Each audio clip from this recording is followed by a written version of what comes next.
Colère en Algérie contre les soutiens de Riyad et Doha à la marocanité du Sahara.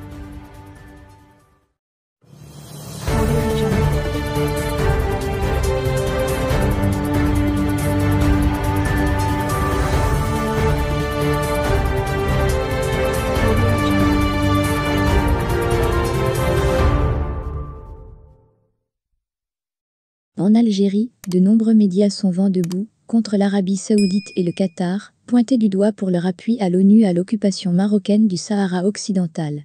Pourtant, contrairement à ce qui a été véhiculé par Alger, ce soutien est loin d'être inédit. Depuis la tribune de la 4e commission des Nations Unies, l'Arabie saoudite a réitéré son soutien à la marocanité du Sahara. Riyad rejette toute atteinte aux intérêts suprêmes, ou à la souveraineté et à l'intégrité territoriale du Royaume du Maroc frère, a souligné son représentant permanent à l'ONU, Abdallah Al-Moualimi.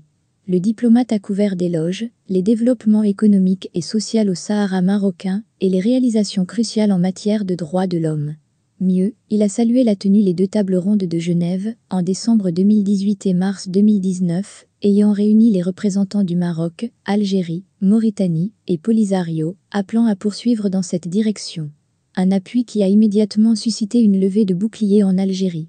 En l'absence d'une déclaration officielle du ministère des Affaires étrangères, les médias locaux ont exprimé la colère du pouvoir.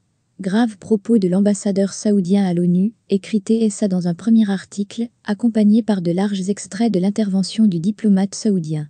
Pour sa part, Echouroukonline a fait le lien entre ce soutien au royaume wahhabite et le rejet par l'Algérie de la médiation saoudienne dans la crise avec Rabat. En effet, le ministre saoudien des Affaires étrangères, le prince Faisal Ben Farhan, s'était rendu, le 14 septembre à Alger, porteur d'un message du roi Salman au président Abdelmadjid Tebboune. Le Qatar aussi dans le viseur. Des sources anonymes au gouvernement ont très vite pris le relais pour tirer à boulet rouge sur la position saoudienne. Les propos de l'ambassadeur saoudien sont inadmissibles, rapporte TSA. En quelques heures, la riposte algérienne a évolué en incluant le Qatar dans sa ligne de mire, dont le soutien à la marocanité du Sahara avait été passé sous silence par la presse algérienne.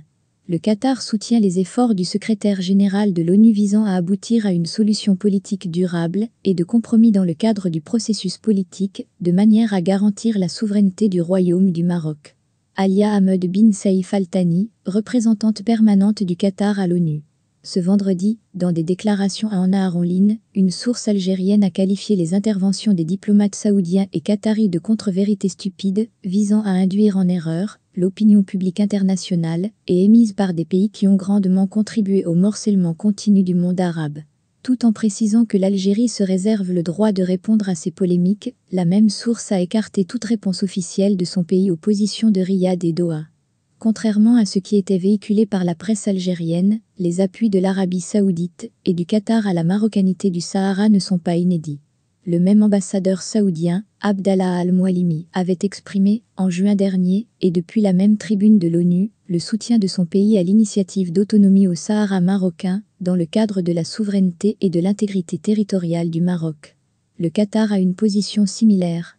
À l'issue de la 7e session de la Haute Commission mixte de coopération maroco-qatari, tenue le 12 mars 2018 à Rabat, Doha a appelé au règlement du conflit régional autour du Sahara dans le cadre de la souveraineté du Royaume du Maroc et dans le respect de son intégrité territoriale et nationale.